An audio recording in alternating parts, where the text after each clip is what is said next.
रात्री ही 3 पाने खाण्याची पद्धत आपण पाहणार आहोत। नमस्कार मैत्रिणींनो, माझ्या चॅनलमध्ये तुमचे खूप खूप स्वागत आहे। तर मैत्रिणींनो, अगदी मनापासून मी सोनाली माझ्या चॅनलमध्ये आल्याबद्दल तुमचे खूप धन्यवाद। मैत्रिणींनो, आजकाल बऱ्याच जणांचे पोट साफ होत नाही, रात्री गॅस होतो आणि मग गॅस झाल्यामुळे सकाळी खूप त्रास होतो।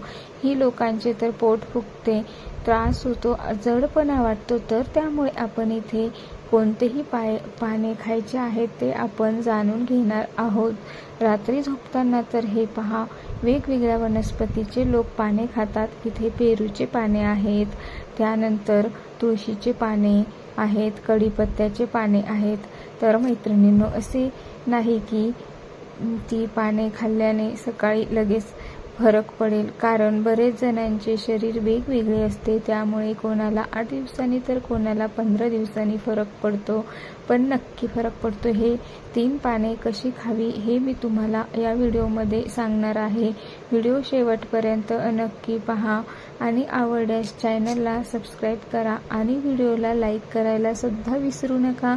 चला तर मग आपण आता चालू करूया।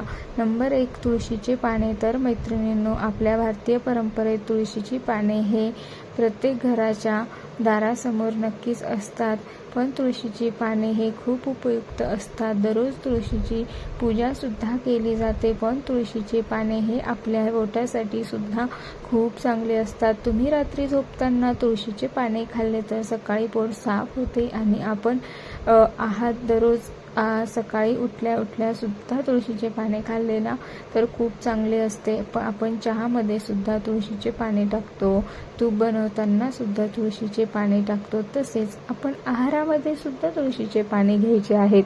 आपण वेगवेगळ्या काढ्यामध्ये सुद्धा तुळशीचे पान टाकतो। तुळशीचे पाने खायच्या वेळेस आपण ना स्वच्छ पाण्याने धुवून घेऊन मग नंतरच खायला सुरुवात करायची आहे। तर नंबर 2 बघा, पेरूचे पाने। पेरूचे पाने हे तर माहीतच आहे तुम्हाला। पेरूचे झाड हे बऱ्याच जणांच्या दारासमोर असते आणि बऱ्याच जणांच्या शेतात सुद्धा असते, पण पेरूचे पान खाताना त्याला पाण्याने स्वच्छ धुवून मगच खायचे आहे। त्याने सुद्धा आपले पोट साफ होते आणि जडपणा होत नाही, गॅस होत नाही। तर त्यासाठी खूप उपयुक्त आहे। नाहीतर पोट साफ होत नाही, म्हणून जास्त प्रमाणात पेरूचे पाने खाणे टाळा आणि तुम्हाला जास्तच त्रास होत असेल तर डॉक्टरांचा सल्ला नक्कीच घ्या। नंबर 3 आहे बघा, कढीपत्त्याची पाने। तर कढीपत्त्याची झाड तर प्रत्येकाच्या दारात अवेलेबल असते।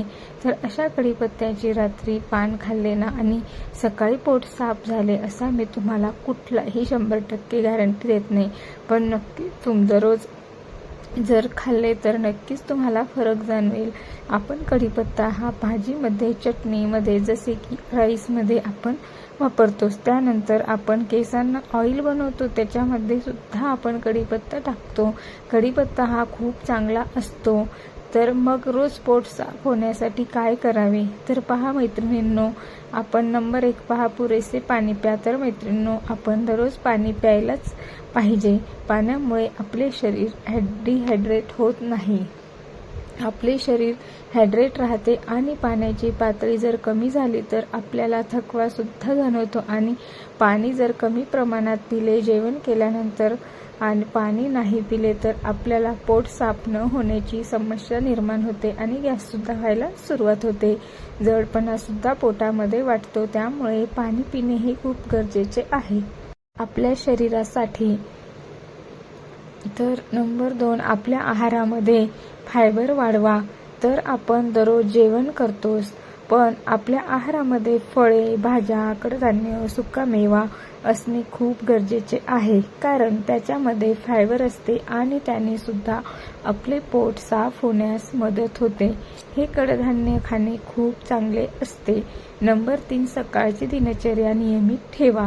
तर दररोज सकाळी लवकर उठायचे, गरम पाणी म्हणजेच कोमट पाणी प्यायचे आणि 30 मिनिटे व्यायाम करायचा। त्यानंतर व्यायाम केल्यानंतर आपण काहीतरी रात्री भिजत घातलेले कडधान्य खायचे किंवा सुकामेवा खायचा आहे।